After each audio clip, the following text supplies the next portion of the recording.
Assalamualaikum warahmatullahi wabarakatuh. Kembali lagi bersama saya Agus, agak gondol sedikit di my channel RP Republik Film. Kali ini saya akan membahas film Korea yang bergenre action.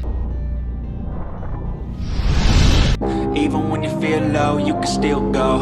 Even when you feel slow, you can still go. Even when there's no hope, you can still go. I never answer to no, man, I still go. Go, go, go, go, go, go, go, go, go, go, go, go, yo, go. Awal film diceritakan beberapa tentara pemberontak berniat ingin menguasai pabrik pembuatan uang palsu yang dirahasiakan oleh pemerintah Korea Utara dan untuk merebut lempengan cetakan uang palsu di sana.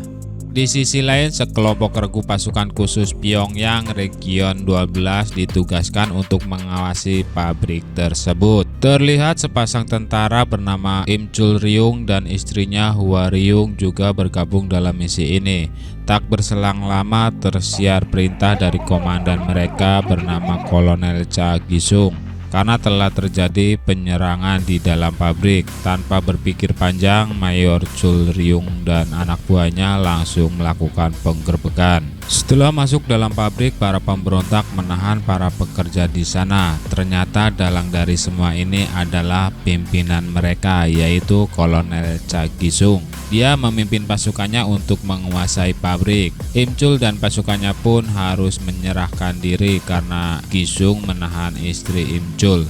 Kemudian Gisung melemparkan bom dan membantai semua pasukan Im Chul beserta pekerja pabrik.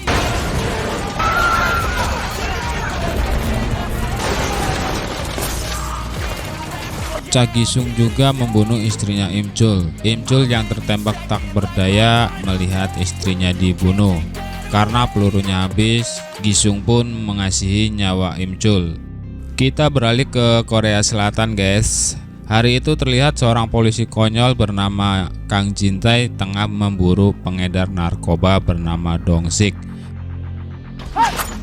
Di tengah pengejarannya, Kang Jin Tae malah mendapat telepon dari anaknya yang merengek meminta dibelikan iPhone terbaru, guys.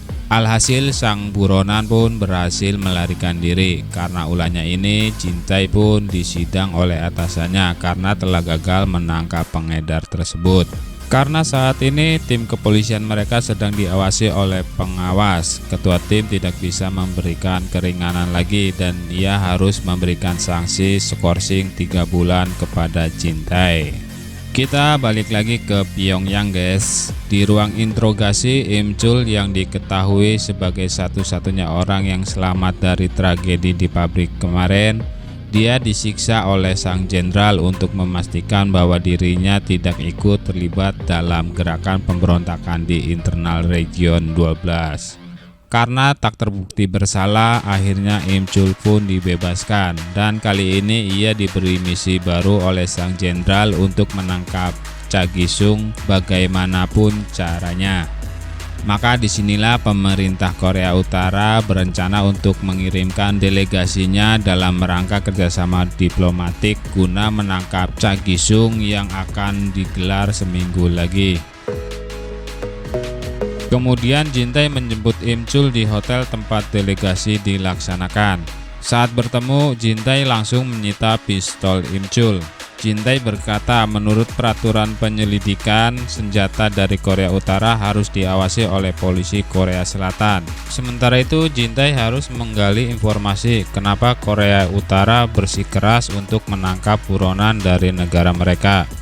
Jin Tae ditugaskan hanya untuk berpura-pura membantu Im Chul yang harus menangkap buronan itu. Untuk menggali kejadian yang sebenarnya, Jin Tae meminta Im Chul untuk berhati-hati dalam menjalankan misinya karena setiap gerak-geriknya diawasi oleh CCTV. Kemudian Im Chul meminta kepada Jin Tae agar diantarkan ke Myeongdong karena di sanalah anak buah Gisung yang bernama Myung Ho berada. Setelah mendengar itu, Jin Tae langsung menginformasikan kepada atasannya. Lalu Jin Tae kembali mengulur waktu agar atasannya lebih dulu menemukan Myung Ho. Im Chul yang tidak suka Jin Tae mengulur waktu sedikit mengancam, Merasa diancam, Jin Tae pun mengajak Im Chul berkelahi, tetapi Im Chul yang lebih hebat dapat dengan mudah memborgol Jin Tae. Im Chul pun pergi mencari Myung Ho seorang diri. Setelahnya sampai di lokasi, Im Chul melihat Myung Ho pergi. Dengan segera Im Chul pun mengejarnya.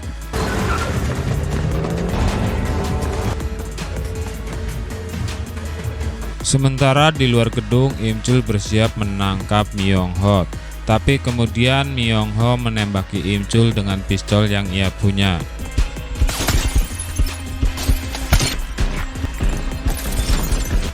Jin Tae yang baru datang langsung membunyikan sirine polisinya sehingga membuat Myung Ho melarikan diri. Im Chul pun mengejar Myung Ho.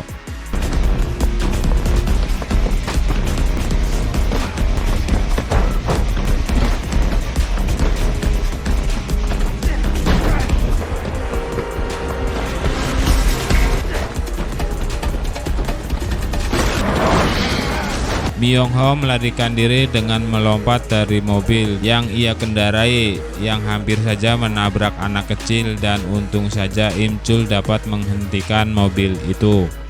Di tempat lain di mana para intelijen Korea Selatan menemukan Gi-sung yang baru saja mendarat di Korea Selatan. Mereka pun terus melacaknya. Setelah Gi-sung mendarat, Myung Ho langsung melapor kepadanya bahwa seorang polisi Korea Utara yaitu Im Chul Ryung sedang mencari keberadaannya. Setelah kembali ke kantornya, Jin Tae dimarahi oleh ketua timnya karena ia telah membuat keributan dengan aksi kejar-kejaran. Kemudian atasannya meminta Jin Tae untuk terus mengawasi Im Chul selama 24 jam karena jika Im Chul yang membunuh Gi-sung, maka ketua tim dan anak buahnya pasti akan dipecat. Jin Tae pun memborgol Im Chul agar tidak lagi pergi sendirian. Namun sayangnya Myung Ho berhasil lolos dari kejaran Im Chul. Pada malam harinya, Im Chul diajak oleh Jin Tae untuk singgah di rumahnya untuk sementara waktu karena Im Chul tidak punya tempat tinggal di Korea Selatan. Sesampainya di rumah Jin Tae yang sederhana, mereka disambut hangat oleh keluarga kecil Jin Tae. Namun tidak berlaku buat Min Yong. Si adik ipar Jin Tae malah langsung jatuh cinta pada pandangan pertama, dan dia kagum dengan ketampanan Im Chul. Saat Im Chul membersihkan diri di dalam kamar mandi, Jin Tae diam-diam memasang kartu pelacak di handphone Im Chul. Tak lama Im Chul menemukan kartu pelacak yang dimasukkan oleh Jin Tae lalu membuangnya. Kita beralih ke para penyidik NIS yang sudah mengetahui alasan Gi-sung datang ke Korea Selatan. Gi-sung rupanya akan menjual plat master uang palsu itu kepada Direktur DS. Untuk meyakinkan Direktur DS, besok Gi-sung akan menunjukkan uang hasil cetakan dari plat master curiannya itu. Namun Direktur DS belum puas. Ia ingin membuktikan keaslian plat master itu. Keadaan sedikit tegang karena Gi-sung dianggap seorang pembohong. Namun akhirnya ia setuju mempersilahkan Direktur DS untuk menguji plat master itu. Sedangkan di rumah Jin Tae, keluarganya menjamu tamu mereka dengan baik. Lalu Im Chul bersiap melanjutkan misi. Mereka melacak Myung Ho, informan, dengan bantuan beberapa pihak. Keduanya pun berhasil menemukan rekam jejak CCTV yang menunjukkan bahwa Myung Ho terlibat dalam jaringan narkotika Korea Selatan. Demi misi ini, Im Chul dan Jin Tae rela melakukan sidak berbahaya ke markas gembong narkotika guna mencari informasi keberadaan Myung Ho, dan terjadilah baku hantam.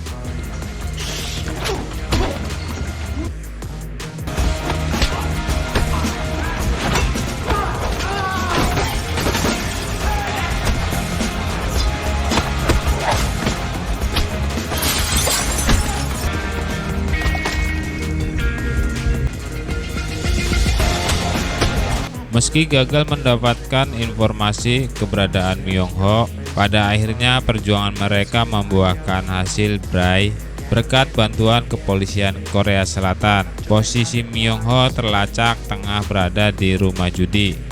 Keduanya pun segera bergegas menuju lokasi. Di lokasi yang dikabarkan tak terlihat batang hidung Myung-ho.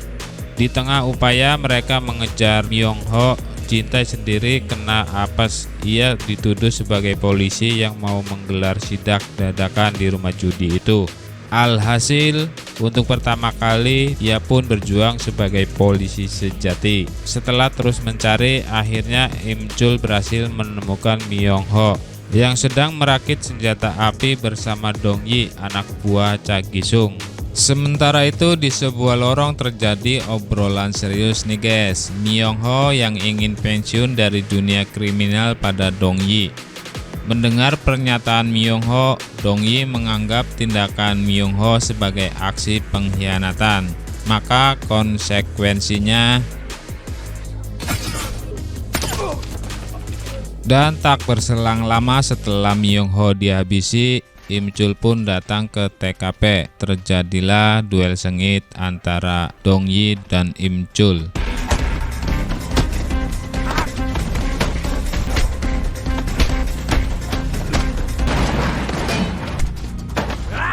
Dong Yi yang berhasil mengalahkan Im Chul lalu melarikan diri karena polisi sudah mendekat. Jin-tae kesal ia tidak bisa mendapatkan informasi dari Myung-ho yang sudah tewas. Tanpa sadar ia mendapat luka tusuk saat melawan para preman tadi. Bersama polisi lain, junior Jin-tae juga datang ke lokasi. Lalu Jin-tae menyuruh juniornya mencari informasi dari handphone Myung-ho. Dalam perjalanan, Jin-tae pun meminta Im Chul untuk berkata jujur kenapa Im Chul bersikeras ingin menangkap Gi-sung. Lalu Im Chul pun mengatakan bahwa Gi-sung telah membunuh istri dan semua teman-temannya dalam sebuah misi. Sesampainya di rumah, Jin-tae menutupi lukanya karena takut dimarahi istrinya. Min Yung, si adik ipar Jin-tae, kembali mendekati Im Chul dengan dalih ingin mengobati luka-luka Im Chul. Tetapi Min Yung langsung pergi setelah Im Chul mengatakan ia sudah mempunyai seorang istri. Pada tengah malamnya, Min Yung menyelinap masuk ke kamar Im Chul dan ia terkejut karena Jin-tae lah yang tidur di sana. Di tempat lain, di mana para penyidik NIS menemukan uang palsu yang disimpan Myung-ho. Kita kembali ke rumah Jin-tae. Saat makan, Jin-tae menerima pesan dari ketua tim. Ketua tim mengatakan bahwa handphone Jin-tae sudah disadap oleh Im Chul. Jin-tae menerima penjelasan dari ketua tim bahwa Gi-sung mencuri plat master uang palsu yang dirahasiakan oleh Korea Utara. Im Chul yang datang menyusul langsung bertanya apakah Gi-sung sudah ditemukan. Jin-tae tidak menjawab. Dia kesal karena HP-nya telah disadap oleh Im Chul. Disitulah Jin-tae merasa kecewa pada Im Chul yang selama ini tidak mau jujur padanya. Dan di sini Im Chul pun mengakui misi kotor negaranya ini. Namun di lubuk hatinya yang terdalam, persetan dengan misi kenegaraan yang ia inginkan hanyalah balas dendam pada Cha Gi-sung yang telah membunuh istrinya. Oleh sebab itu, Im Chul pun memohon pada Jin-tae untuk membantunya meringkus Cha Gi-sung untuk kali ini saja. Dan nanti sebagai imbalannya mau diapakan cetakan uang palsu milik Korea Utara semuanya terserah pihak Korea Selatan, dan keduanya pun berangkat. Singkat cerita, sampailah keduanya di villa pinggir pantai. Mereka pun bersiap untuk segala kemungkinan yang terjadi. Namun Im Chul meminta Jin-tae untuk tidak ikut kali ini. Sebelum melakukan aksinya, Im Chul memberikan sedikit uang agar Jin-tae dapat membelikan anaknya iPhone terbaru. Sedangkan di dalam villa tersebut tengah terjadi pertemuan antara Cha Gi-sung dengan mafia Korea Selatan yang membahas cetakan uang palsu kemarin. Dan karena merasa dipermainkan, Cha Gi-sung langsung membunuh semua mafia Korea Selatan itu. Di tempat lain, Jin-tae menyusul Im Chul karena ia khawatir dengan keselamatan Im Chul yang memulai aksinya untuk menangkap Gi-sung.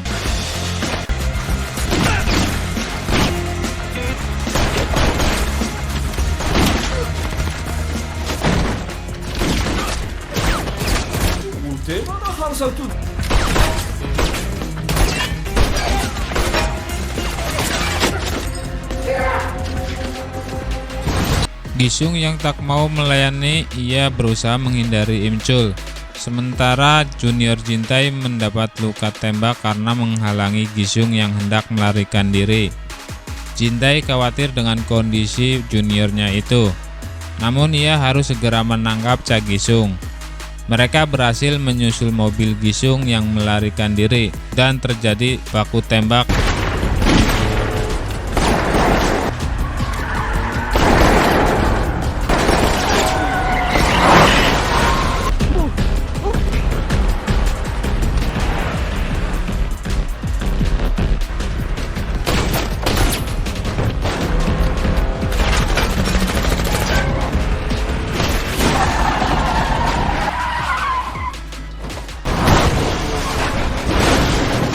Imchul yang berhasil melumpuhkan Gisung dengan penuh emosi hampir menghabisinya, namun aksinya itu dicegah oleh Jintae yang menyarankan untuk membawa kasus ini ke pengadilan militer. Namun di saat keduanya lengah, disitulah Cha Gisung berhasil kabur dengan melompat dari atas jembatan. Menyadari misi mereka gagal, Jintae pun mengikhlaskan cetakan uang palsu itu untuk dibawa pulang Imchul kembali ke Korea Utara. Sebab jika Imchul gagal membawa cetakan uang tersebut, maka nyawanya akan melayang oleh rejim Korea Utara. Berkat keberhasilan Imchul membawa kembali cetakan uang palsu milik negaranya, maka ia pun mendapat promosi, naik pangkat, dan diterima kembali di Region 12.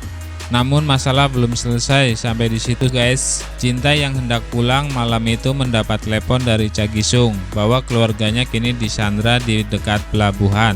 Ia diancam jika tidak segera mengembalikan cetakan uang palsu dalam waktu yang ditentukan, maka istri dan anaknya akan dihabisi. Jintae yang khawatir akan keselamatan keluarganya mengasih tahu Imchul tentang ancaman ini dan meminta bantuan padanya. Imchul yang menganggap Jintae dan keluarganya sudah seperti saudara tentunya tidak tinggal diam dong. Ia langsung meminta izin pada sang jenderal untuk kembali bertugas dan meminjam cetakan uang palsu itu untuk sementara waktu. Mendengar kabar sedih ini, sang jenderal pun ikut iba. Kita kembali ke pelabuhan di mana Jintae yang terus mencari akhirnya berhasil menemukan keberadaan keluarganya yang diikat di menara dan terhubung dengan bom waktu, serta diawasi oleh sniper. Singkat cerita, di tengah negosiasi mereka, tak disadari Imchul berhasil melumpuhkan sniper musuh. Imchul meminta agar Cha Gisung melepaskan sandera dan sebagai imbalannya setengah dari cetakan uang palsu akan diberikan kepadanya. Setelah sandera dilepaskan, maka disinilah setengah cetakan uang palsu sisanya akan diperebutkan. Dan terlihat Jintae yang berhasil membawa keluarganya ke tempat aman. Ia memutuskan untuk kembali ke pelabuhan demi membantu Imchul yang tengah dikeroyok oleh anak buah Cha Gisung.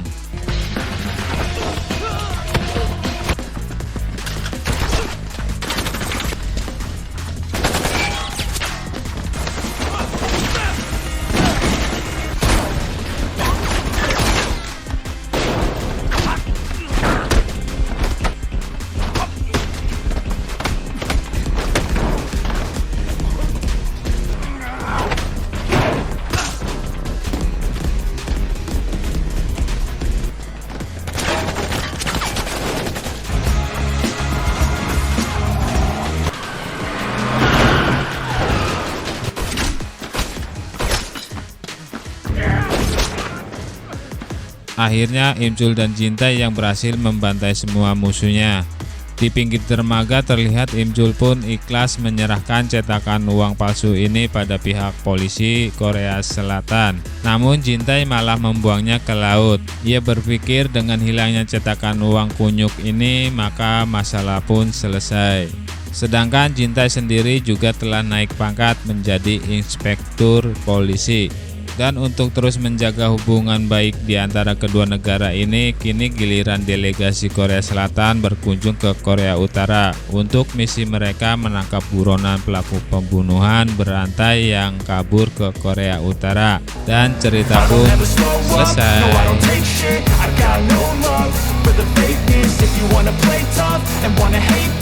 I'll always show up and make a statement. I don't ever